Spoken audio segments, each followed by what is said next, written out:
हाँ, क्या पढ़ा था अपन ने? Back bonding. बैक बॉन्डिंग पूरी पढ़ ली थी अपन ने। कैसे होती है back bonding? High coordinate bond, है ना। जो डोनर एटम होता है वो सेकंड पीरियड का, और एक्सेप्टर सेकंड या थर्ड, दोनों में से कोई सा भी चल जाएगा। अच्छा, बर्न टेस्ट में कितना बर्न हुआ है?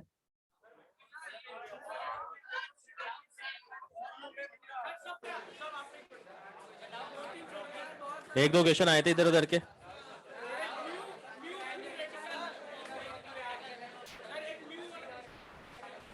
8 गलत हुए। टोटल कितने थे? फिर ठीक है। नहीं मतलब एक तो ये बोल रहे हैं इनऑर्गेनिक में 8 गलत हुए, मैंने कि एक तो करे ही 8 हो और 8। और नहीं, ऐसे एक लड़का था, मतलब इसकी नहीं कह रहा मैं, वो बोल रहा था, मतलब टेस्ट वेस्ट दे के आया, माइनर टेस्ट के बाद में इससे डिस्कशन हुआ, सर मेरे 2 ही गलत हुए। मैंने कि करे कितने? सर 3 करे थे। इसलिए क्या है कि पहले ही पूछ ले। चलो करते हैं उनको बाद में डिस्कस। नया टॉपिक अपन स्टार्ट करते हैं, और नए टॉपिक का नाम है हाइड्रोलाइसिस। नए दिन से नया टॉपिक अपन पढ़ेंगे, और नए टॉपिक का नाम है हाइड्रोलाइसिस।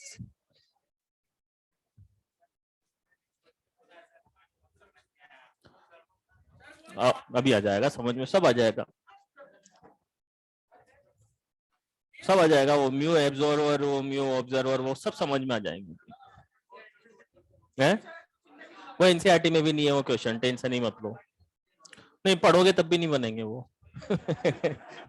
पढ़ोगे तब भी नहीं बनेंगे। क्योंकि वो है ही नहीं एनसीईआरटी में।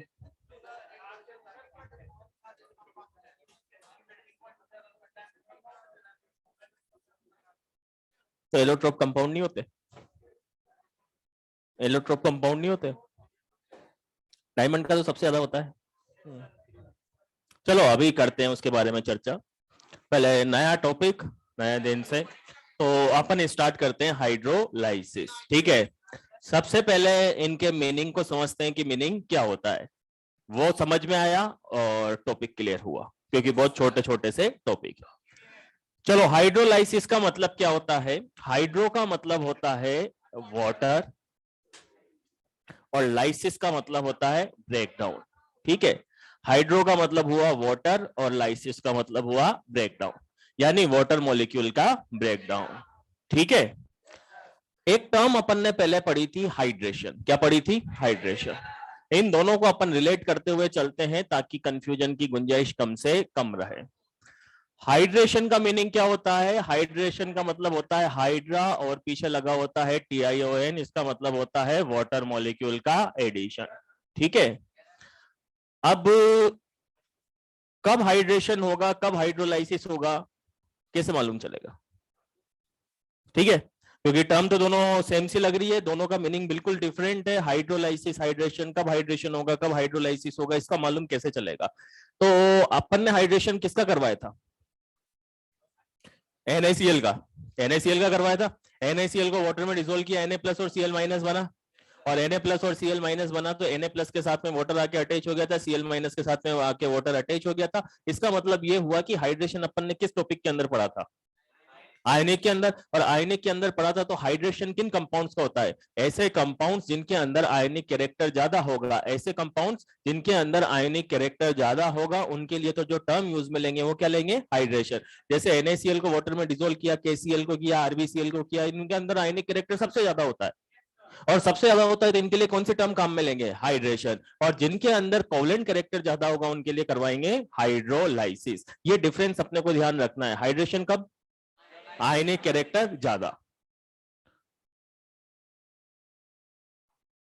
आयनिक कैरेक्टर अगर ज्यादा होगा तो हाइड्रेशन करवाएंगे, और अगर कोवलेंट कैरेक्टर ज्यादा होगा तो हाइड्रोलाइसिस करवाएंगे। ठीक है, वो अभी सब समझ में आ जाएगा कि कब क्या करवाना है अपने को। ठीक है, अब हाइड्रोलाइसिस करवाएंगे अपन किनका? जिनके अंदर कोवलेंट कैरेक्टर ज्यादा होगा। तो कोवलेंट कैरेक्टर अगर ज्यादा होगा तो जाहिर सी बात है रेट ऑफ हाइड्रेशन हाइड्रोलाइसिस भी क्या होगी, ज्यादा होगी। क्योंकि सिंपल बात है, हाइड्रोलाइसिस आप किसके लिए काम में ले रहे हो, सिंपल वे में बात करते हैं, हाइड्रोलाइसिस आप काम में ले रहे हो कोवलेंट कंपाउंड के लिए, और हाइड्रेशन आप काम में ले रहे हो आयनिक कंपाउंड के लिए, ठीक है। तो अगर कोवलेंट कैरेक्टर ज्यादा होगा, अगर कोवलेंट कैरेक्टर ज्यादा होगा तो कोवलेंट कंपाउंड की पॉसिबिलिटी ज्यादा होगी, कोवलेंट कैरेक्टर ज्यादा होगा तो कोवलेंट कंपाउंड होने की पॉसिबिलिटी, और पॉसिबिलिटी ज्यादा होगी तो उसका हाइड्रोलाइसिस होगा या हाइड्रेशन होगा, और हाइड्रोलाइसिस होगा तो कोवलेंट कैरेक्टर ज्यादा होगा तो रेट ऑफ हाइड्रोलाइसिस भी क्या होगी, ज्यादा होगी।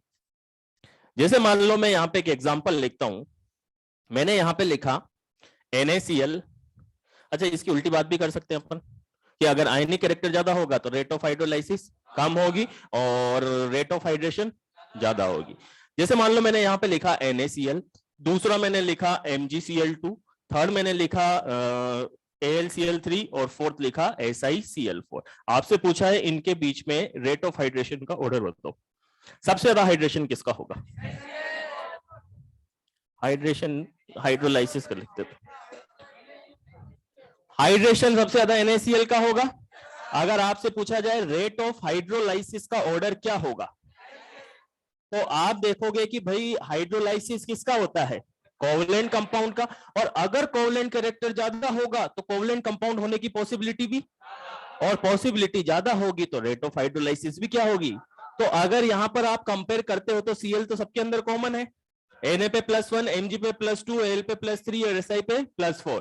कैटाइन पे चार्ज ज्यादा होगा तो कोवलेंट कैरेक्टर, और कोवलेंट कैरेक्टर ज्यादा होगा तो रेट ऑफ हाइड्रोलाइसिस भी क्या होगी, तो सबसे ज्यादा किसके अंदर होगी, SiCl4, AlCl3, MgCl2 और लास्ट में NaCl। बात आई थोड़ी सी समझ में। जैसे मान लो मैंने यहां पे लिखा PCl5 पाकिस्तान, ASCl5, SbCl5, इनके बीच में नेपाल को नहीं लेंगे क्योंकि वो Cl5 नहीं बनाता, बिकारी को भी नहीं लेंगे क्योंकि वो भी Cl5 नहीं बनाता, इनके बीच में आपको रेट ऑफ हाइड्रोलाइसिस का ऑर्डर बनाना है।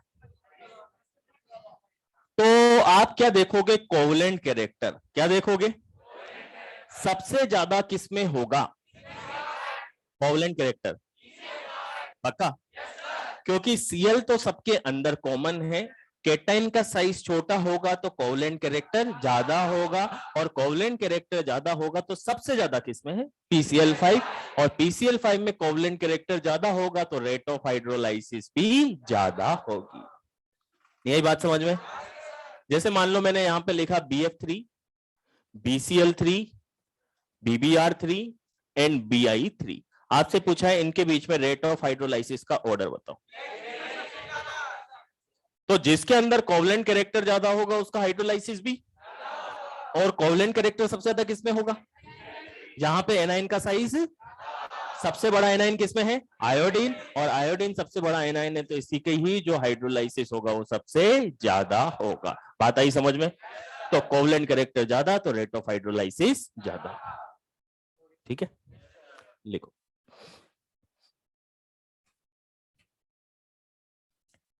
है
चलो लिख लिया।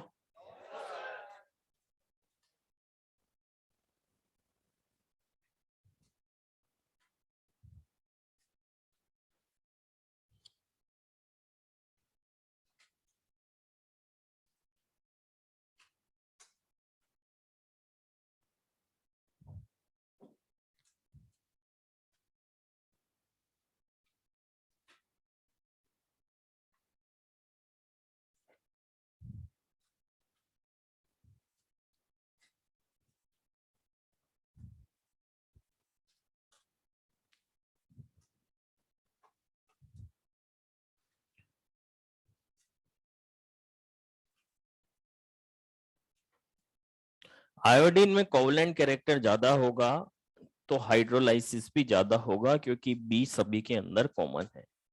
एनाइन का साइज ज्यादा होगा, कोवलेंट कैरेक्टर ज्यादा होगा।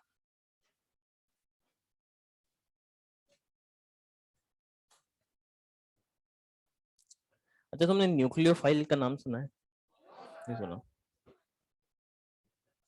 अभी सुना है? नहीं नहीं, मैं नहीं बताऊंगा, ऑर्गेनिक में बताएंगे वो वही बताएंगे।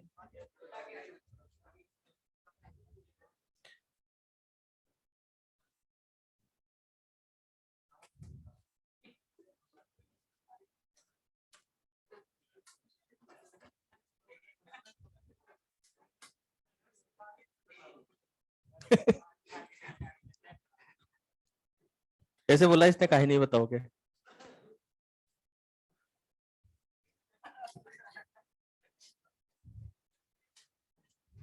चलो लिखा गया।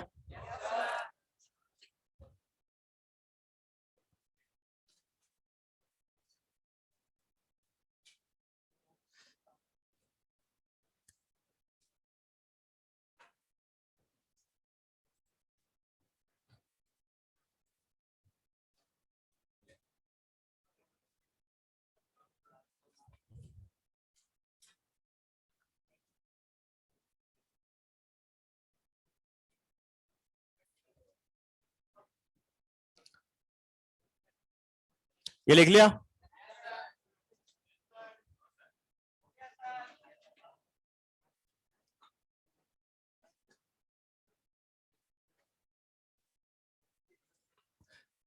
लिखो आगे।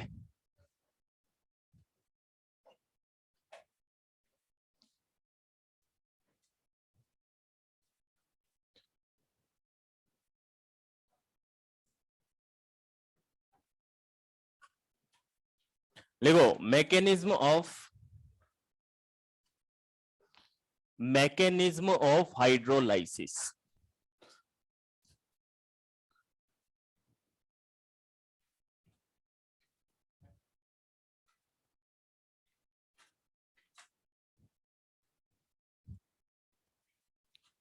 मैकेनिज्म ऑफ हाइड्रोलाइसिस, इसकी मैकेनिज्म कैसे होती है इसको देखना एक बार ध्यान से। जैसे मान लो हमें BCl3 का हाइड्रोलाइसिस करवाना है। किसका? BCl3 का। BCl3 का हाइड्रोलाइसिस कराते हैं, मतलब इसके अंदर H2O को ऐड करते हैं। ठीक है, प्रोसेस कैसे होता है? सबसे पहले BCl3 का स्ट्रक्चर ड्रॉ करते हैं। इस टाइप का BCl3 का स्ट्रक्चर बनेगा। इसकी रिएक्शन करवाते हैं H2O के साथ में। ठीक है, अब ये बताओ कि क्या इस बोरोन के पास में वेकेंट ऑर्बिटल होगा? कितने वेकेंट होंगे? क्यों होंगे? क्योंकि टोटल कितने इलेक्ट्रॉन है? 6 इलेक्ट्रॉन है, इसका मतलब इसके पास में वेकेंट ऑर्बिटल प्रेजेंट होगा। अब अगर H2O की बात करते हैं तो H2O में क्या ऑक्सीजन के पास लोन पेयर होगा? जैसे H2O का अगर डिटेल डायग्राम बनाते हैं तो डिटेल डायग्राम ऐसा होगा और ऐसा होगा, तो H2O के पास में ऑक्टेट भी कंप्लीट है, लोन पेयर भी प्रेजेंट है। तो H2O क्या करेगा? H2O अपना एक लोन पेयर दे देगा बोरोन के वेकेंट ऑर्बिटल में, दे देगा, और एक लोन पेयर दे देगा। तो इसको हम इस तरीके से रिप्रेजेंट करेंगे, BCl Cl Cl, और यहां पर H2O ने अपना लोन पेयर इसको दे दिया और कोऑर्डिनेट बॉन्ड बना लिया। आया थोड़ा सा समझ में? क्या करा अपन ने? BCl3 में बोरोन के पास एक वेकेंट ऑर्बिटल था, ये अपन लास्ट टर्न पे भी देख चुके हैं, और H2O ने क्या किया, अपना लोन पेयर डोनेट कर दिया, क्योंकि H2O का ऑक्टेट कंप्लीट है, लोन पेयर भी प्रेजेंट है। तो अगर ये अपना लोन पेयर दे रहा है, लोन पेयर दे रहा है, तो कौन सा बॉन्ड बन जाएगा? कोऑर्डिनेट बॉन्ड बन जाएगा। अब यहां पर एक पॉइंट अपने को ध्यान रखना है, और ध्यान ये रखना है कि अगर कोऑर्डिनेट बॉन्ड को कोवलेंट बॉन्ड में कन्वर्ट करें, किसमें कन्वर्ट करें? अगर कोऑर्डिनेट बॉन्ड को कोवलेंट बॉन्ड में कन्वर्ट करते हैं तो जिधर एरो का साइन होता है उधर तो लगा देते हैं माइनस और बैक साइड पे लगा देते हैं प्लस। मतलब ये हुआ कि जैसे मान लो ओजोन है, ठीक है, ऐसा स्ट्रक्चर अपन बनाते हैं। अगर इस कोऑर्डिनेट बॉन्ड को कोवलेंट में कन्वर्ट कर देते हैं, ठीक है, तो कोवलेंट में कन्वर्ट कर देते हैं तो एरो का साइन किस साइड है? इस वाले ऑक्सीजन की साइड। तो जिस साइड एरो का साइन होगा उधर तो लगा देंगे माइनस और बैक साइड पे लगा देंगे प्लस, ठीक है। तो कोऑर्डिनेट बॉन्ड को कोवलेंट में कन्वर्ट किया जा सकता है, और कैसे करेंगे? जिधर एरो का साइन होगा उधर माइनस और बैक साइड पे प्लस। तो यहां पे लिख लेते हैं अपन, ऐसा करो कॉपी की छत पे लिख लो, जो मैं लिख रहा हूं एज इट इज वैसा ही लिख लो।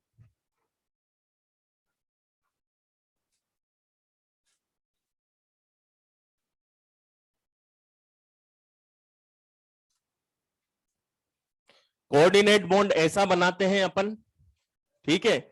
इस बॉन्ड को अपन किस में कन्वर्ट कर रहे हैं? कोवलेंट में, और जिधर एरो का साइन है उधर लगा रहे हैं माइनस और बैक साइड पे लगा रहे हैं प्लस।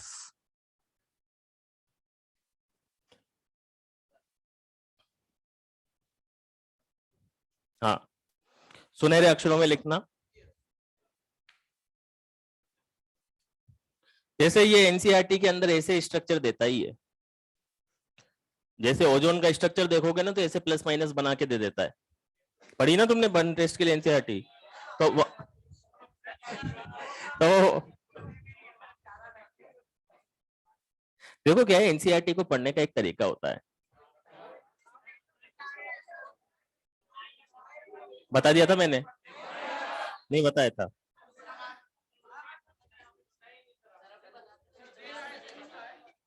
नहीं, अभी तो जो तुम्हारे क्वेश्चन जो तुम्हें नहीं आए ना, वो एनसीईआरटी पढ़ने के बाद भी नहीं आते, उसकी तो टेंशन ही मत लो।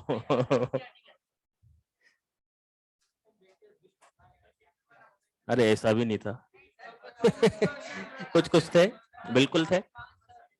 देखो एनसीईआरटी पढ़ने का तरीका क्या होता है, कोई एनसीईआरटी लेके आया है? बायो पढ़ाता हूँ क्या मैं?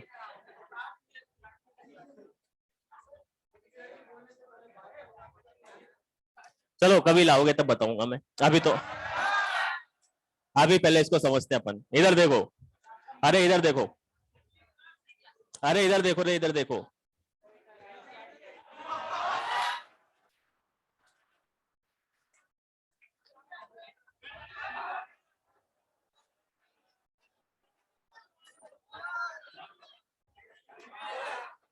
अब ये तो मेरे पास है, बाकी तुम कैसे देखोगे? बाकी कैसे देखोगे?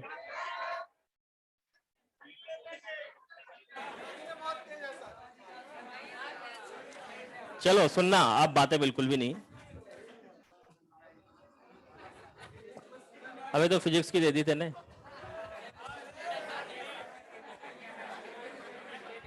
अब सुनना बात को ध्यान से, अब बिल्कुल बातें नहीं।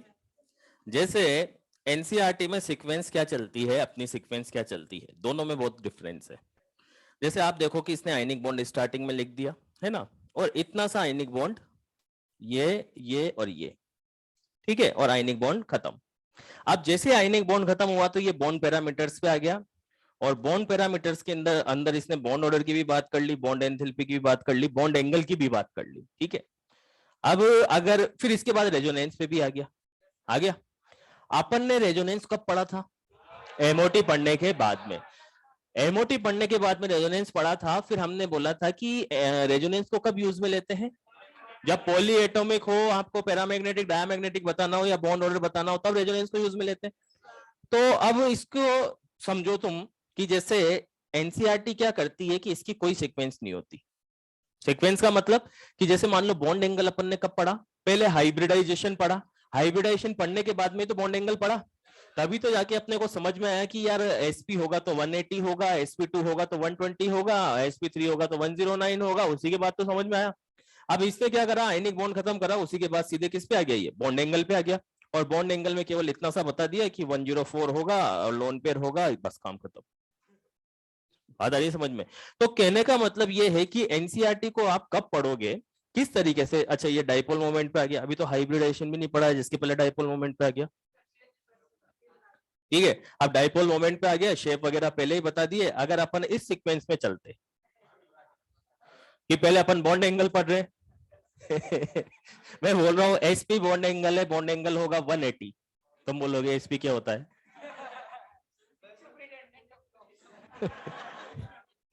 कितना इंटेलिजेंट है। तो अब बात को सुनना मेरी को ध्यान से। एनसीईआरटी पढ़ने का तरीका ये होता है कि जो सीक्वेंस चलती है ना अपनी, जैसे अपने जो नोट्स की सीक्वेंस चल रही है, उसी सीक्वेंस में तुम्हें एनसीईआरटी को पढ़ना होता है, तब तो तुम्हें बहुत इजी लगेगी। और अगर ऐसे पढ़ोगे कि जैसे एनसीईआरटी ने लिख रखा है ऐसा का वैसा ही तुम पढ़ोगे, तो तुम्हें ऐसा लगेगा कि ये चल क्या रहा है, ठीक है। अब जैसे मान लो कि अपन ने कहां से स्टार्ट किया था, अपन ने लुईस ऑक्टेट थ्योरी से स्टार्ट किया था, तो इसने भी लुईस ऑक्टेट थ्योरी से स्टार्ट कर दिया। लुईस ऑक्टेट थ्योरी के इसने ऐसे डायग्राम बना दिए। अब लुईस ऑक्टेट थ्योरी के डायग्राम बना दिए, अपन इनकी प्रैक्टिस नहीं करेंगे क्योंकि कोई पूछता ही नहीं है। अगर मान लो आपसे पूछा जाए कि CO3-2 का स्ट्रक्चर बनाओ, तो आप double bond O minus O minus, अब उसमें ऐसे डॉट डॉट डॉट बनाओगे, फिर O के साथ इलेक्ट्रॉन बनाओगे O माइनस के, फिर ऐसे डॉट डॉट बनाओगे, तो अपने आप ही नींद आ जाएगी। तो कहने का मतलब सिंपल सा इतना सा है कि एनसीईआरटी जब भी आप पढ़ोगे तो एनसीईआरटी पढ़ने के लिए पहले नोट्स आपके क्लियर होने चाहिए। नोट्स आपके क्लियर है, फिर उसके बाद नोट्स के सीक्वेंस में आप एनसीईआरटी को पढ़ोगे, ठीक है। जैसे मान लो कि अपन ने वीबीटी से स्टार्ट किया चैप्टर को, एक तरीके से मान लो ये वेरिएबल को वैलेंसी कोवैलेंसी को तो ये बताता भी नहीं है, ये तो अपन ने बता दिए। अपन ने एक तरीके से मान लो वीबीटी से स्टार्ट किया, तो तुम भी वीबीटी से स्टार्ट करो। तुम भी किससे स्टार्ट करो, वीबीटी से। वीबीटी पढ़ने के बाद अपन ने हाइब्रिडाइजेशन पढ़ा, तो तुम भी वीबीटी पढ़ने के बाद हाइब्रिडाइजेशन पढ़ो, ये सारी लैंग्वेज पढ़ो, ठीक है। हाइब्रिडाइजेशन पढ़ने के बाद में फिर अपन ने वीएसीपीआर थ्योरी पढ़ी, तो तुम भी इसके अंदर वीएसीपीआर थ्योरी पढ़ो।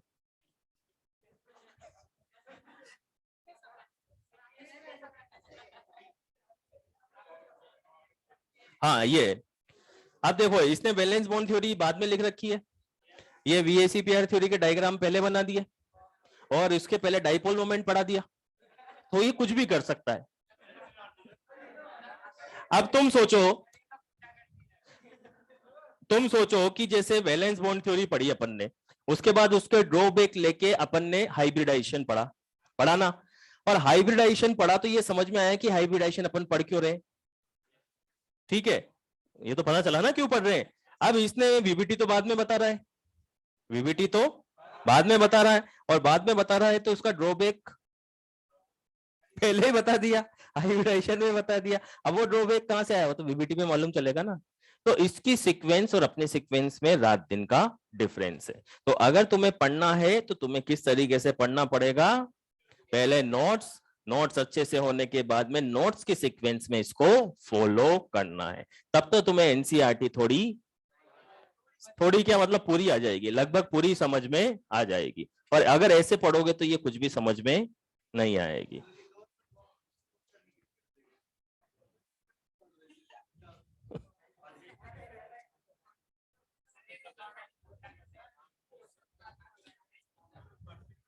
भाई क्या है कि कोई भी सब्जेक्ट होता है उसमें एक सीक्वेंस जरूरी होती है, और इनऑर्गेनिक में तो स्पेशली जरूरी होती है, क्योंकि तुमने देखा होगा कि अपन ने केमिकल बॉन्डिंग पढ़ा, स्टार्टिंग से पूरा लिंक चला, आगे एस ब्लॉक पढ़ा पूरा लिंक चला, ये पढ़ रहे हैं पूरा लिंक चल रहा है, तो एक लिंक तो बहुत ज्यादा जरूरी है।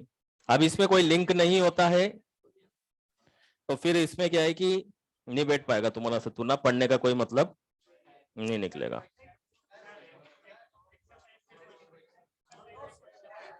एक क्वेश्चन तो कर लो ना डायरेक्ट ही। अरे 1 मिनट बैठ जा नीचे,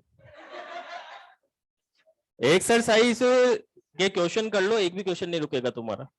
एक रुका है ना, एक ही तो रुका है ना। वो भी बन जाएगा, थोड़ा सा दिमाग लगाएगा तो समझ में आया एनसीईआरटी कैसे पढ़नी है, आगे ना समझ में। अब अगर कोई पढ़ना चाहता है तो वो ऐसे ही पढ़ेगा, अदरवाइज नहीं पढ़ेगा, क्योंकि ऐसे पढ़ के, ऐसे रामायण की तरह पढ़ के इसको टाइम खराब करना है। ठीक है, चलो क्या ये हाइड्रोलाइसिस पढ़ रहे थे अपन,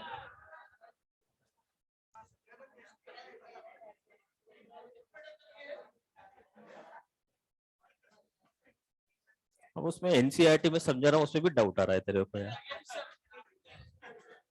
मतलब टॉपिक तक तो ठीक है।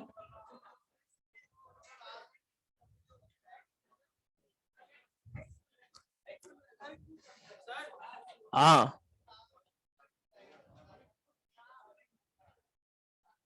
अभी रुक जा, अभी बताता हूँ मैं, रुक जा बस, अभी बताता हूँ मैं 3 कोवलेंट बॉन्ड। पहले एक बार इसको निपटा दे।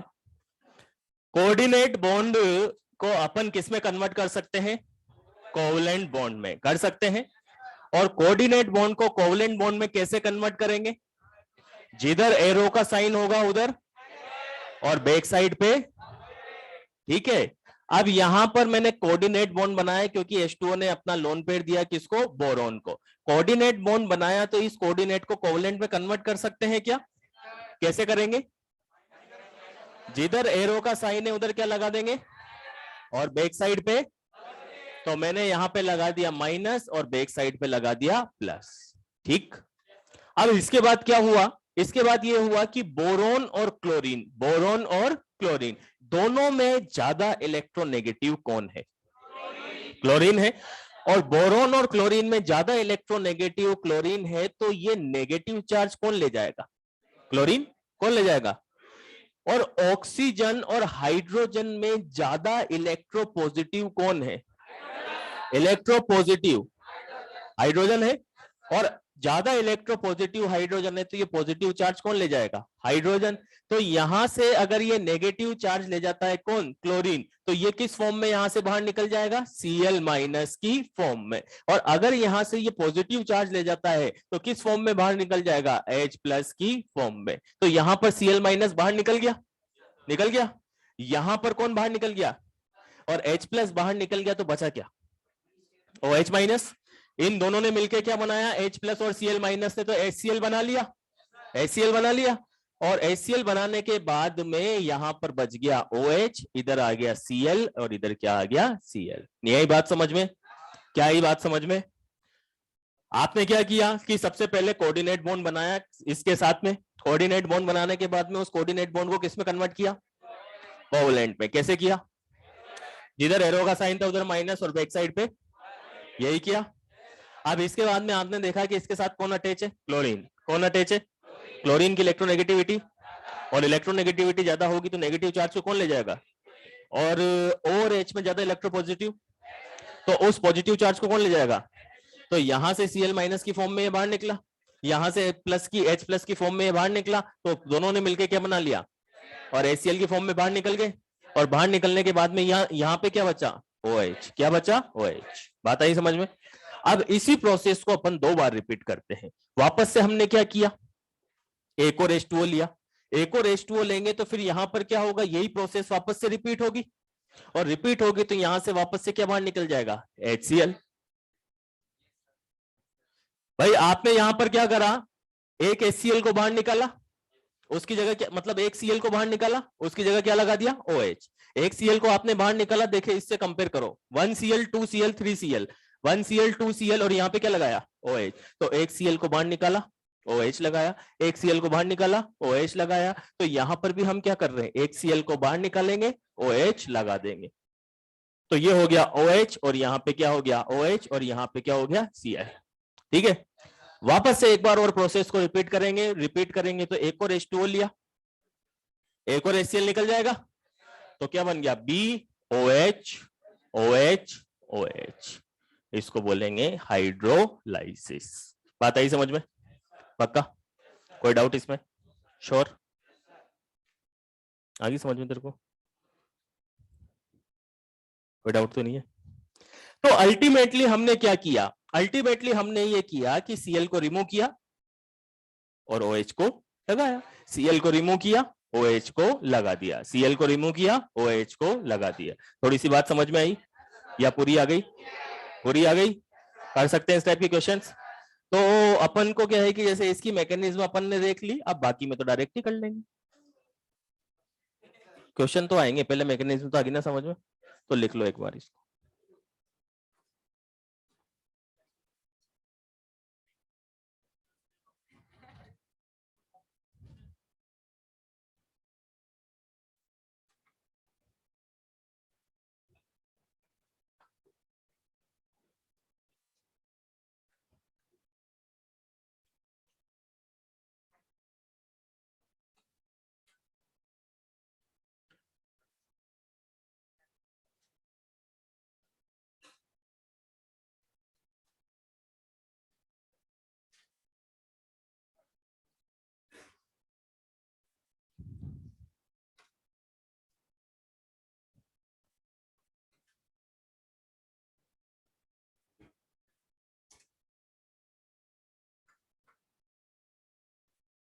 हाइड्रेशन में वाटर मॉलिक्यूल का एडिशन होता है, यहां पर वाटर मॉलिक्यूल डिसोसिएट हो रहा है।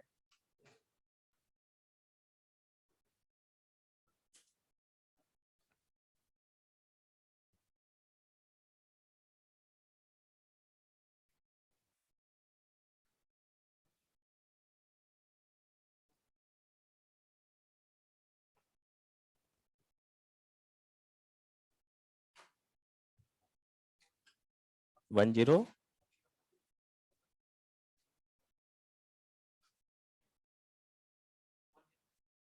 है ना अपने नोट्स में भी, है ना अपने नोट्स में भी, देख।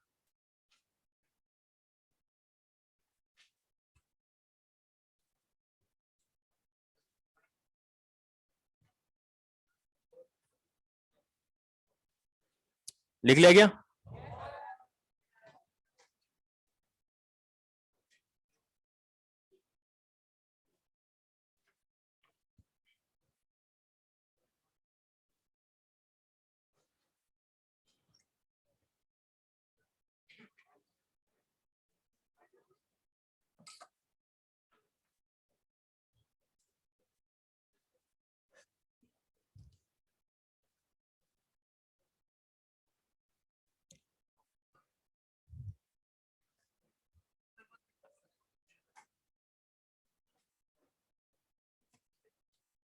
डन।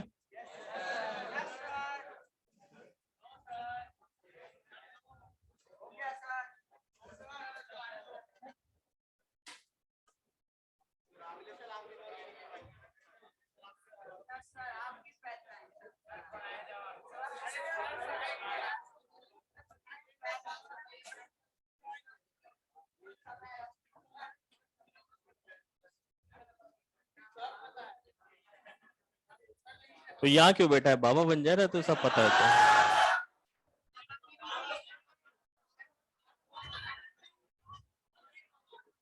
लिख लिया क्या?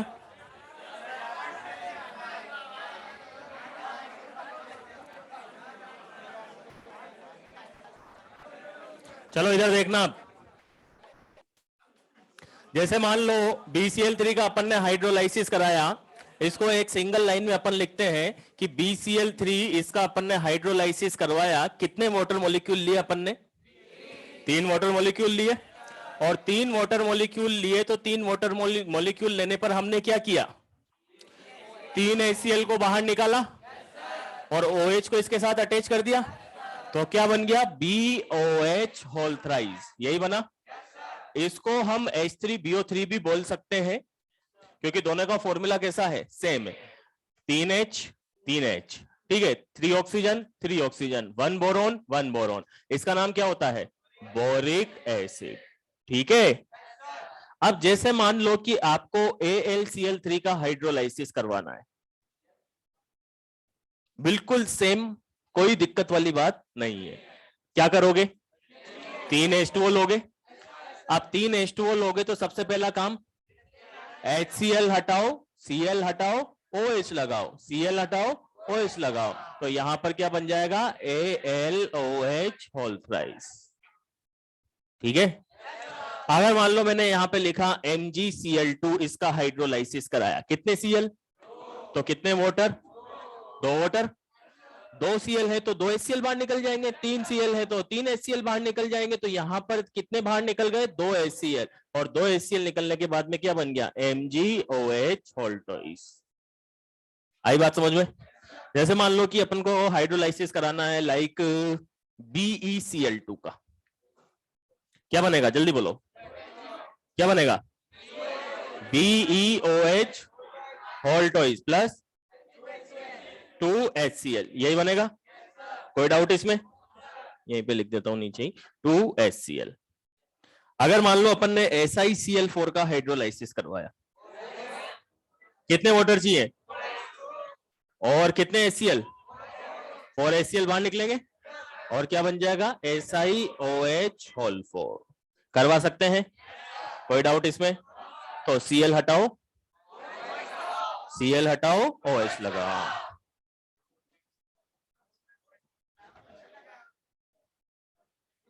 अब ये देखो कितना इजी है हाइड्रोलाइसिस, बहुत इजी है। अच्छा पहले यहां तक लिखो एक बार।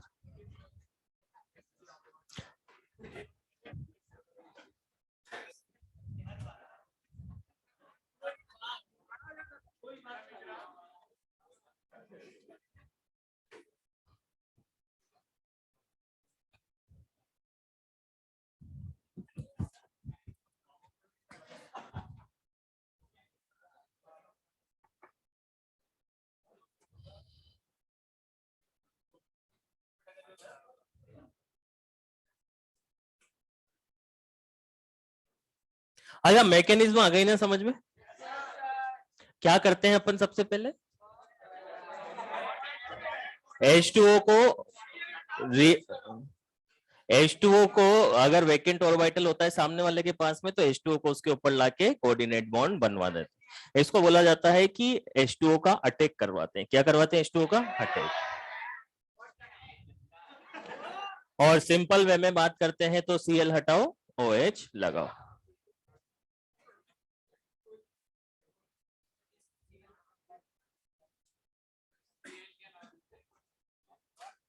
अभी आएंगे ना, धीरे धीरे आएंगे, अभी खत्म थोड़ी हुआ है।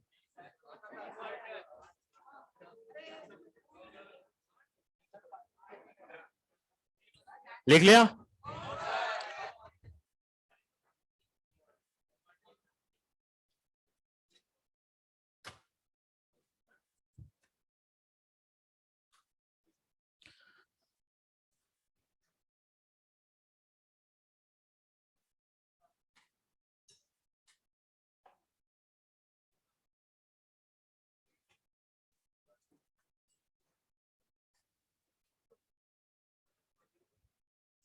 अब ऐसा करो, CCl4 का हाइड्रोलाइसिस करवाओ।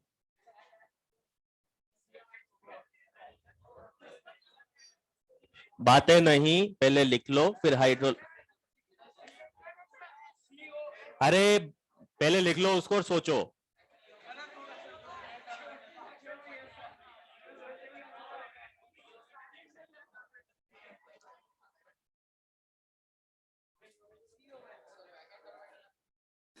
वैकेंट ऑर्बिटल पक्का? जैसे अगर CCl4 का हाइड्रोलाइसिस करवाएं, अच्छा ये एक दो ही केस होते हैं जिनको अपने को ध्यान रखना है, ठीक है? बाकी तो फ्लो में चलता जाएगा, कोई दिक्कत वाली बात नहीं है।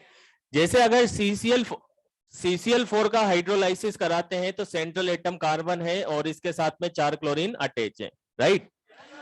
अभी हमने बोला कि H2O आता है और H2O इसके साथ में कोऑर्डिनेट बॉन्ड बनाता है। अब अगर H2O इस CCl4 के साथ में कोऑर्डिनेट बॉन्ड बनाएगा तो इस CCl4 में कार्बन ने ऑलरेडी कितने बॉन्ड बना रखे हैं? और मैक्सिमम कितने बना सकता है?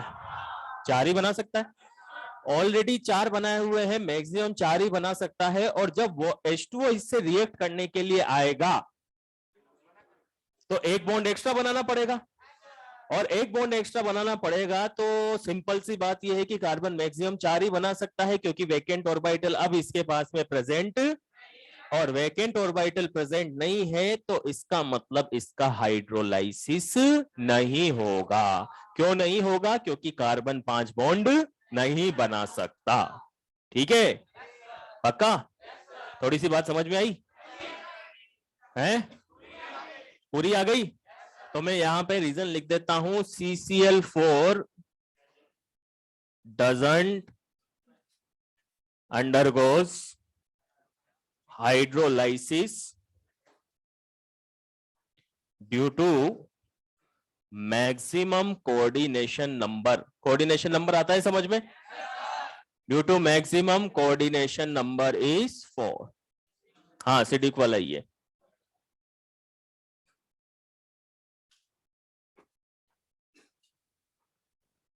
हाँ,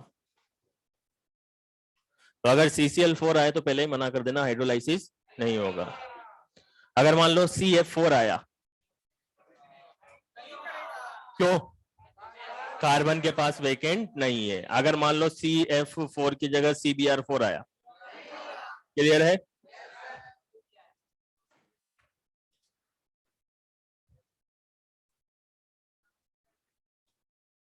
ले लिए ना, कोई दिक्कत नहीं है।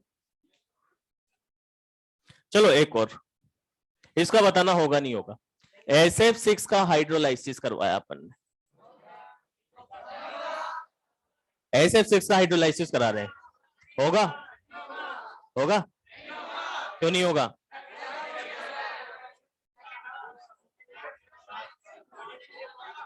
अब यहां पर अगर अपन को अपने को, अरे मैं बता रहा हूं ना, SF6 का हाइड्रोलाइसिस करवाना है तो अभी हमने बोला कि अगर H2 इसके साथ हाइड्रोलाइसिस करेगा तो एक और कोऑर्डिनेट बॉन्ड बनेगा। अब ऑलरेडी सल्फर ने कितने बॉन्ड बनाए हुए हैं? 6 बनाए हुए हैं। और अगर हाइड्रोलाइसिस करवाएंगे तो वाटर इसके साथ अटैच होगा तो टोटल कितने हो जाएंगे? और सल्फर कौन से पीरियड में आता है? कौन से पीरियड में आता है? और थर्ड पीरियड में आता है। तो मैक्सिमम कितने? 6 ही बना सकता है। और मैक्सिमम 6 ही बना सकता है। और हाइड्रोलाइसिस करवाने के लिए कितने बनाने पड़ेंगे? 7 बनाने पड़ेंगे। और 7 बनाने पड़ेंगे तो इसके लिए 7 बना पाना पॉसिबल और नहीं है। इसका मतलब इसका भी हाइड्रोलाइसिस नहीं होगा। तो यहां पे लिख देते हैं अपन, SF6 doesn't undergoes hydrolysis due to maximum coordination number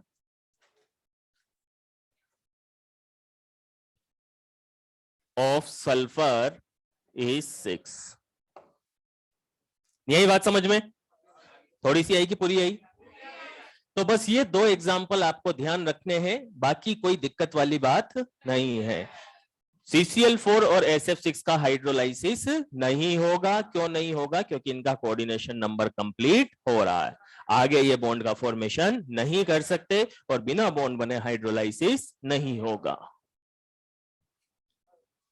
हाँ है ना, लेकिन वो मैक्सिमम 6 ही बना सकता है ना, 7 नहीं बना सकता ना, फिर स्टेरिक रिपल्शन आ जाता है।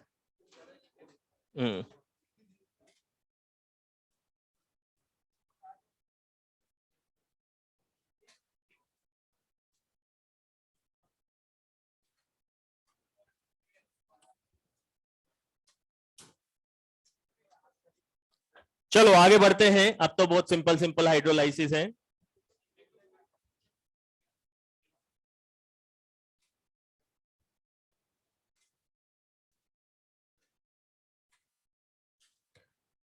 जैसे मान लो Li3n का हाइड्रोलाइसिस करवाते हैं, ठीक है? Li3n का हाइड्रोलाइसिस कराते हैं तो मतलब यहां पर क्या होगा? H+ और OH-, ठीक है? अब हाइड्रोलाइसिस करवाते हैं तो कैसे करवाएंगे? सबसे पहले जो भी कंपाउंड आपको दिया हुआ है उस कंपाउंड को आयंस में ब्रेक कर दो। लाइक यहां पर कौन है? Li+ और यहां पर कौन है? N-3, ठीक है? अब यहां पर बैलेंस करो तो भी अच्छा, अदरवाइज प्रोडक्ट तो आपको ध्यान रखना ही है। जैसे मान लो कि यहां पर H+ और OH- है तो ये OH- किसके साथ अटैच होगा? Li के साथ में अटैच होगा। हाइड्रोलाइसिस का बेसिकली मीनिंग क्या होता है? वाटर मॉलिक्यूल का टूटना, है ना? जैसे BCl3 में भी अगर अपन हाइड्रोलाइसिस करवाते तो अपन कैसे करवाते कि भाई H+ और OH- है, राइट? बोरोन पे तो क्या होगा? प्लस, प्लस होगा पक्का, और बोरोन पे तो होगा प्लस और Cl पे क्या होगा माइनस, तो ये प्लस किसके साथ माइनस के साथ, और ये माइनस किसके साथ, नहीं आई बात समझ में पक्का। तो ये तो अपन ने क्या देखी थी, मैकेनिज्म देखी थी कि एक्चुअल में हाइड्रोलाइसिस किस तरीके से होता है, ठीक है। अब एक्चुअल में अपन हाइड्रोलाइसिस का अपन ने स्टार्टिंग में मीनिंग क्या लिखा, वाटर को ब्रेक कर दो, किस में ब्रेक करोगे H प्लस और OH माइनस में, OH को तो अटैच कर दो केटाइन के साथ, H प्लस को अटैच कर दो एनाइन के साथ, क्लियर है। क्योंकि हाइड्रोलाइसिस का मीनिंग ही क्या होता है, वाटर मॉलिक्यूल का ब्रेकडाउन, वाटर मॉलिक्यूल का ब्रेकडाउन। तो अब अपन जो भी हाइड्रोलाइसिस करेंगे उसको डायरेक्ट ही कर लेंगे, और मैकेनिज्म पढ़ने का रीजन भी यही था कि ये दोनों एग्जांपल अपने को थोड़ा सा समझ में आ जाए। अब यहां पर अपन क्या करेंगे, यहां पर अपन ने वाटर मॉलिक्यूल को ब्रेक कर दिया H प्लस और OH माइनस में। अब आपसे पूछा जाए कि प्रोडक्ट क्या बनेगा, तो आप क्या करोगे, OH को अटैच कर दोगे Li के साथ, और H को अटैच कर दोगे N के साथ, क्या बनेगा, एक तो बन जाएगा LiOH, एक तो क्या बन जाएगा LiOH, राइट। और ये H अटैच हो जाएगा N-3 के साथ में, तो क्या बन जाएगा NH3। यानी अगर नाइट्राइड का हाइड्रोलाइसिस कराते हैं तो कौन सी गैस बाहर निकलती है, अमोनिया, ठीक है। तो ऐसा करो, ये एग्जांपल लिखो, फिर आगे वाले तुम्हें ही सोल्व करने।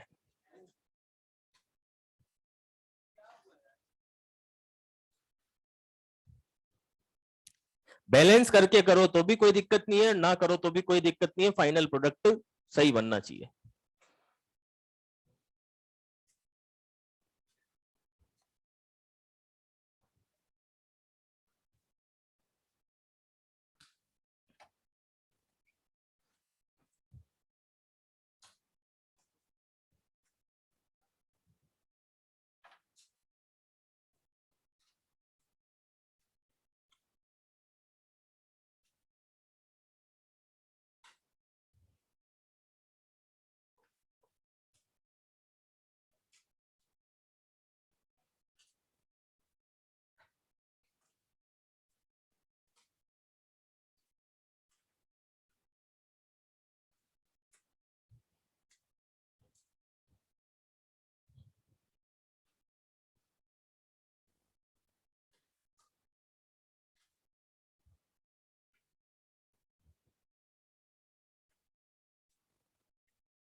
ये सब हाइलाइटर लाते हैं तो सीधे स्केच पेन ही ले आता है।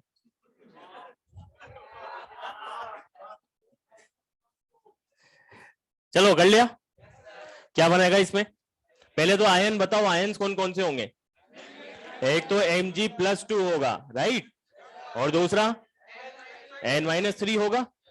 और अगर वाटर मॉलिक्यूल को ब्रेक कर रहे हो तो किसमें करोगे, H प्लस OH माइनस में, ऐसे ही करोगे। तो OH को तो इसके साथ अटैच कर दोगे, H प्लस को इसके साथ अटैच कर दोगे, क्या बन जाएगा MgOH whole toys plus NH3, ठीक है। तो ये लाइन अपने को ध्यान रखनी है कि अगर नाइट्राइड का हाइड्रोलाइसिस कराएंगे तो कौन सी गैस बाहर निकलेगी, अमोनिया। ALN में कौन कौन होगा, एक तो Al+3 होगा, और दूसरा N-3 होगा। इसके साथ तो OH माइनस अटैच हो जाएगा, इसके साथ H प्लस अटैच हो जाएगा, तो एक तो बन जाएगा AlOH whole thrice plus NH3, ठीक है। कोई डाउट इसमें, अगर कोई डाउट नहीं है तो फिर आगे, ये तो अपन ने किसका देखा, नाइट्राइड का, किसका देखा, नाइट्राइड का। हैलाइड का देखा, नाइट्राइड का देखा, अब देखते हैं कार्बाइड का। किसका देखते हैं? कार्बाइड का बड़ा खतरनाक होता है, ठीक है, ध्यान से देखना, ध्यान से सोल्व करना। Be2C, इसका हाइड्रोलाइसिस करवाना है। चार्ज वगैरह का देख लेना, क्रॉस रूल तुम्हें आता ही है।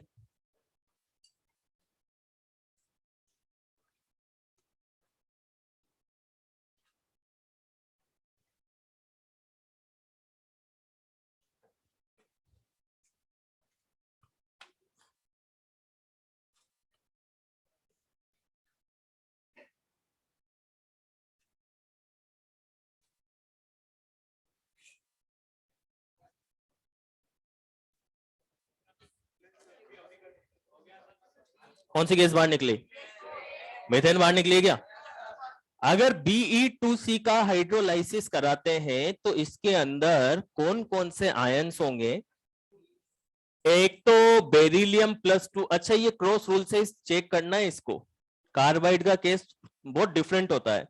जैसे पहले अपन सिंपल सिंपल कार्बाइड ले रहे हैं, फिर भारी भारी कार्बाइड लेंगे।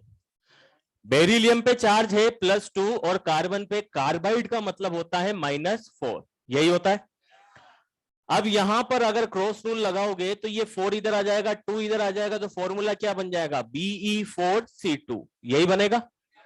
और अपन लिखते हैं एम्पेरिकल फॉर्मूला यानी सिंपलेस्ट फॉर्म में, तो इसका मतलब ये क्या हो जाएगा? ये हो जाएगा Be2C, राइट। तो सिंपल वे में बात करें तो आयंस कौन कौन से हैं? एक तो है बेरिलियम +2 और दूसरा कौन सा है? C-4, यही है ना। एक तो है बेरिलियम +2 और दूसरा है C-4, राइट। अब अगर इसका हाइड्रोलाइसिस कराते हैं तो OH- तो किसके साथ अटैच हो जाएगा? Be+2 के साथ में। और H+ किसके साथ अटैच हो जाएगा? इसके साथ में। तो जितना माइनस चार्ज उतने H+, जितना माइनस चार्ज उतने H+, जितना प्लस चार्ज उतने OH-। ये बात ध्यान रख लेना, क्योंकि अपने से कोई भी बैलेंसिंग वगैरह नहीं पूछता है, अपने से तो केवल सिंपल सा पूछता है कि अगर इसका हाइड्रोलाइसिस कराएंगे तो क्या बनेगा। तो अगर बैलेंसिंग करने में रहेंगे तो आंसर तक अपन, तो अपने को मेन प्रोडक्ट से मतलब है, ठीक है। अब यहां पर एक तो है OH-, एक है H+, तो क्या बनेगा? एक तो BeOH होल ट्वाइस, राइट। क्योंकि बेरिलियम पे +2 चार्ज है तो आपको 2 OH को अटैच करना है। कार्बन पे कितना चार्ज है तो कितने H+ अटैच करोगे? तो क्या बन जाएगा? CH4, right. कोई डाउट? तो फिर नेक्स्ट Al4C3।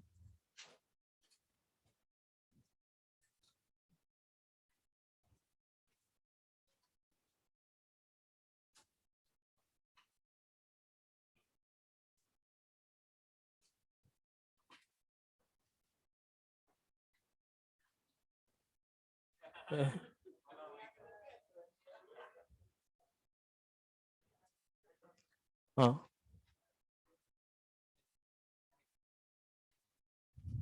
पढ़ने लग गया क्या तू घर जाके?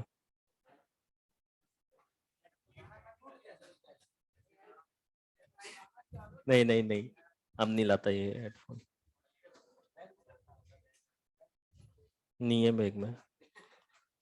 बस अब ये घर पे ही ईयरफोन काम में लेता है, यहाँ तो बस अब पढ़ता ही है ये। फिर बोला हाँ, बताओ क्या आएगा? अच्छा, क्रॉस रूल से देख लिया क्या इसके अंदर? एक तो कौन होगा? Al+3 और दूसरा कार्बाइड है तो C-4, यही होगा। तो 4 इधर आ जाएगा, 3 इधर चल जाएगा, मतलब Al4C3 का फॉर्मेशन हो जाएगा। अब आपको क्या करना है? हाइड्रोलाइसिस करवाना है तो H+ और OH-। एल्यूमिनियम +3 है तो कितने OH को अटैच करें? यानी AlOH होल थ्राइस बन जाएगा। और C पे -4 है तो कितने H को अटैच करें? तो कौन सी गैस रिलीज हो जाएगी? मीथेन, ठीक है। चलो आगे बढ़ते हैं। अब इसका हाइड्रोलाइसिस कराना थोड़ा सा सोच के समझ के अच्छे से करना।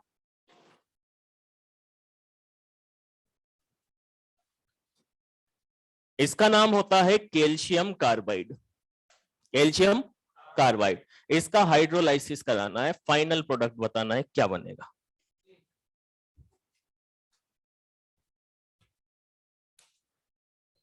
क्रॉस रूल को ध्यान में रखते हुए सोल्व करना है।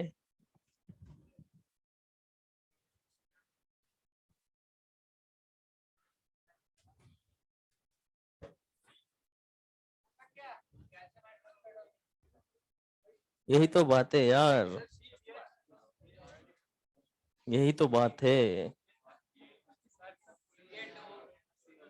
थोड़ा दिमाग लगाओ, क्रॉस रूल को यूज में लो।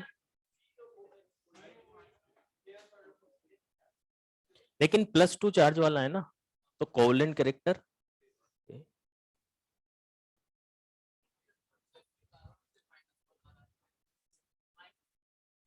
अरे यही तो सोचना है इसके अंदर।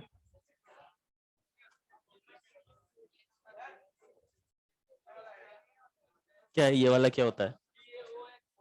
हाँ, CH2 बनता है क्या कुछ? CH2 नाम का कुछ बनता है क्या?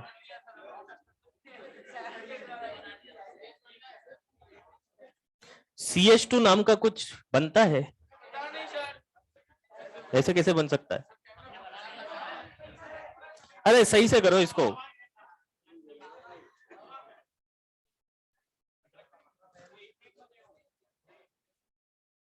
एथीन या इथाइन? हाँ, क्या? चलो इधर देखना, इधर देखो ध्यान से। ये दोनों कार्बाइड तो इजी थे, ठीक है। यहां पे आपको सामने नजर आ रहा था कि C के ऊपर -4 है, यहां पर भी C के ऊपर -4 है, इस वजह से आपने क्या बना दिया था? CH4 बना दिया था, बना दिया था। अब यहां पर भी यही रूल आपको फॉलो करना है, और कैसे फॉलो करना है देखना इधर। कैल्शियम पे सबको मालूम है कितना चार्ज होगा? +2, ठीक है। अब अगर कैल्शियम पे +2 होगा, तो बचे हुए के ऊपर -2 होगा, -2 होगा। अगर कैल्शियम पे +2 है तो बचे हुए के ऊपर -2। जैसे मान लो अपन ने लिखा थेलियम, क्या लिखा? TLI3। तो हमने क्या बोला? हमने ये बोला कि थेलियम पे कंफर्म है +1 होगा, है ना। तो हमने क्या बोला कि भाई बचे हुए के ऊपर -1 होगा, बचे हुए के ऊपर -1 होगा, यही हमने बोला। अब यहां पर कैल्शियम के ऊपर कितना है? +2, तो बचे हुए के ऊपर -2। तो बचा हुआ क्या है? बचा हुआ है C2। बचा हुआ क्या है? C2। और इस C2 पे कितना चार्ज आएगा? तो इस C2 पे चार्ज आएगा -2। अब अगर आप इसको सिंपल करोगे ना, जैसे आप थोड़ा सा इसको ऐसे करो कि भाई 2 कार्बन पे -2 है, तो एक कार्बन पे कितना हो गया? -1। अब अगर इसके साथ आप H को जोड़ोगे तो क्या बनेगा? CH। और CH बनता है क्या? नहीं बनता। तो ये वाले कार्बाइड जो है ना, जैसे ये वाले तो आपको समझ में आ गए कि क्रॉस रूल से हो गए, हो ये भी क्रॉस रूल से ही रहे हैं। लेकिन ध्यान देने वाली बात ये है कि यहाँ पर C-4 नहीं है, क्योंकि कार्बन के अंदर कैटेनेशन की प्रॉपर्टी होती है, होती है। तो ये 2 कार्बन भी हो सकते हैं, ये 3 कार्बन भी हो सकते हैं, ये 4 कार्बन भी हो सकते हैं। अपन तो मैक्सिमम 3 तक का ही पढ़ते हैं, ठीक है। तो आपको बस क्रॉस रूल लगाना है। क्या लगाना है? कैल्शियम पे +2, तो बचे हुए के ऊपर -2। जो बचा हुआ है उसको वैसा का वैसा ही रख दो, जो बचा हुआ है उसको वैसा का वैसा ही रख दो। अब अगर आपसे पूछा जाए क्या बनेगा, तो आप बता सकते हो क्या बनेगा। तो यहां पर अगर अपन हाइड्रोलाइसिस कराते हैं तो एक तो H+ होगा, एक OH- होगा। तो OH तो इसके साथ अटैच हो जाएगा, और H+ इसके साथ अटैच हो जाएगा, तो कैल्शियम के साथ कितने OH आ जाएंगे? तो कैल्शियम हाइड्रोक्साइड, राइट। और C2-2 कितने H+ अटैच होंगे? तो क्या बन जाएगा? C2H2। और इसको अपन बोलेंगे एसिटाइलिन, या इथाइन भी बोल सकते हैं, ठीक है। तोड़ा ना उसको। अगर मैं इसको C- करूंगा तो एक H लगाऊंगा, -4 बन ही का रहा, -4 तो बन ही नहीं रहा ना। बात यही तो है। इसी तरीके से बनेगा। अरे नहीं, ऐसे थोड़ी ना, अभी बाद में डिस्कस करते हैं। हाँ, कार्बन, ये कार्बाइड ही तो है। वो तो कार्बाइड होता ही है। एक्चुअल में क्या है कि कार्बन में कैटेनेशन की प्रॉपर्टी होती है, तो 3 चेन वाला होगा तो उसको भी कार्बाइड ही बोलेंगे, 2 चेन वाला होगा उसको भी कार्बाइड बोलेंगे, सिंगल होगा तो उसको भी कार्बाइड ही बोलेंगे। तो आपको यहाँ पे यही देखना है कि कौन सा कार्बाइड है, तो इसको बहुत सिंपल वे में देखना पड़ेगा आपको। ठीक है, चलो एसिटाइलिन बना, अरे बनाना। अगर इसका ट्राइमर कर दे, एसिटाइलिन का ट्राइमर बना दे तो क्या बनेगा? ट्राइमर का मतलब 3 से मल्टीप्लाई कर दें, 3 से मल्टीप्लाई कर देंगे तो क्या हो जाएगा? C6H6, और इसको क्या बोलेंगे? बेंजीन। ठीक है, चलो अब एक और कंपाउंड है, ध्यान से करना, बिल्कुल इसी तरीके से करना है। और ये चारों कार्बाइड है ना, बिल्कुल याद कर लेना। एग्जाम में 2 बार क्वेश्चन पूछा गया है, स्पेशली किससे? कार्बाइड से, क्योंकि हाइड्रोलाइसिस में तुमने पढ़ा क्या था अभी तक? केवल ये पढ़ा था Cl हटाना है, OH लगाना है, Cl हटाना है, तो वो तो कोई भी कर ले। वो तो अगर छठी के बच्चों को बोले कि Cl हटाना है बेटा और OH लगाना है, ठीक है। तो इसका ध्यान रखना। चलो नेक्स्ट, Mg2C3। आंसर कोई नहीं बोलेगा, पहले पूरी तरीके से इसको सोचेंगे।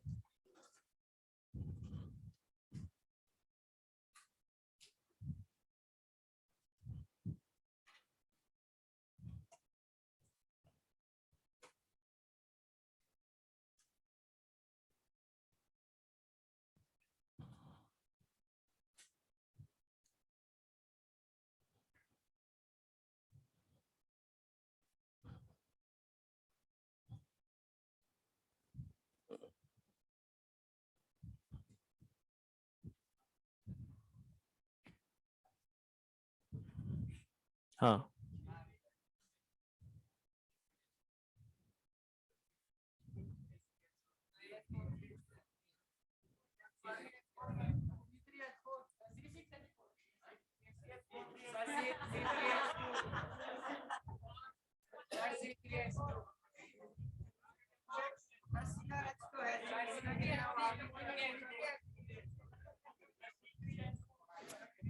हाँ C3H4 बनेगा।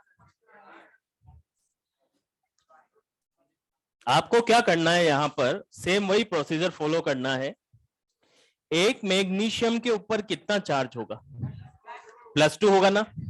मैग्नीशियम कितने दिए हुए हैं? तो एक के ऊपर +2, तो दो के ऊपर +4, +4 होगा। और इस केटाइन के ऊपर चार्ज +4 है, तो बचे हुए के ऊपर -4। बस इतना सा करना है, बाकी तो आंसर में क्या दिक्कत है। तो अगर Mg2C3 के अंदर आपसे पूछा जाए कौन कौन से आयंस होंगे, तो एक तो होगा Mg+2, राइट, एक तो क्या होगा, और दूसरा होगा C3-4। दूसरा क्या होगा? C3-4। जितना चार्ज केटाइन पे उतना ही चार्ज एनायन पे। अब क्या बनेगा अगर इसका हाइड्रोलाइसिस कराते हैं, तो क्या बनेगा? तो इसके साथ तो OH- अटैच हो जाएगा, इसके साथ H+ अटैच हो जाएगा, राइट। तो क्या बनेगा? एक तो बनेगा MgOH होल्टोइज, है ना, और दूसरा बनेगा C3H4। इस C3H4 को क्या बोले?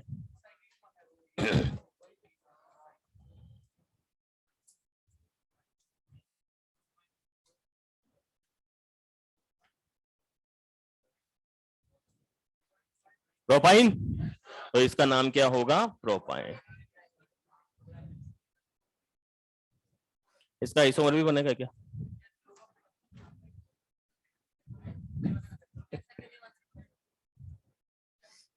ये तो आइसोमर है ना उसका।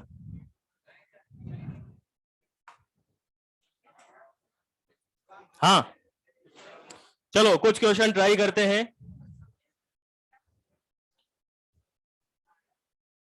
बातें बिल्कुल भी नहीं।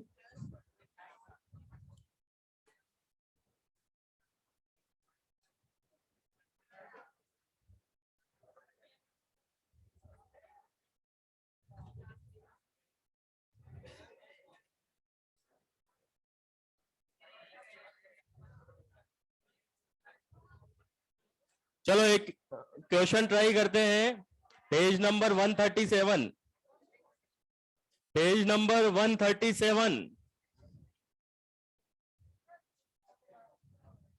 और क्वेश्चन नंबर है 3।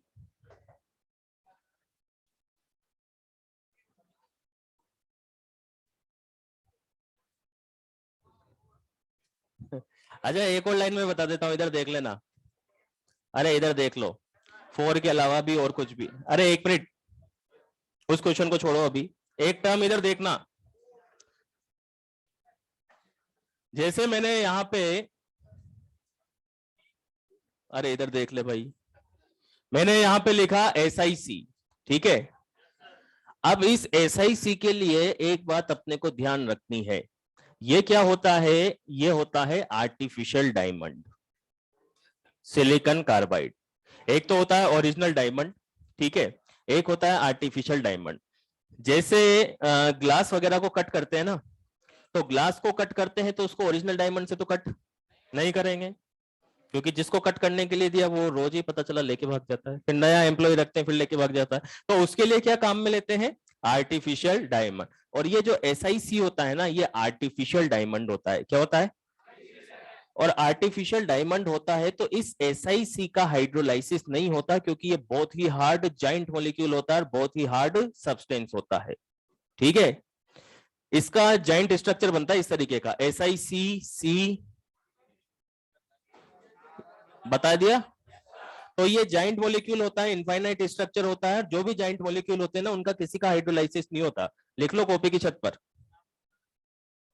हाँ, अभी ये और आगे आएगा कार्बन फैमिली में, लेकिन ये क्वेश्चन यहीं पे दे दिया इसमें, 4th ऑप्शन में। लिखो, giant molecule, giant molecule doesn't undergoes hydrolysis,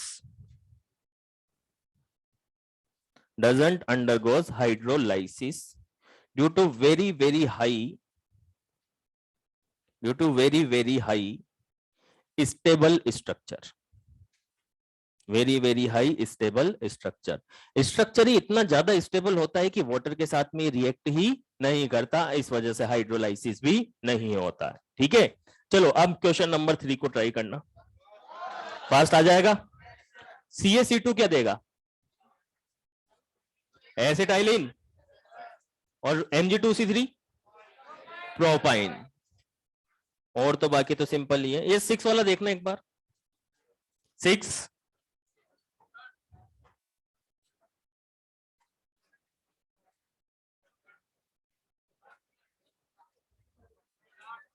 Lewis acid क्या होता है, जिसके पास वेकेंट ऑर्बिटल होता है। CCl4 के पास वेकेंट नहीं है क्या, पक्का, क्योंकि इसने 4 बॉन्ड। चलो ये हो गया हाइड्रोलाइसिस। मिलते हैं फिर नेक्स्ट टर्न पे।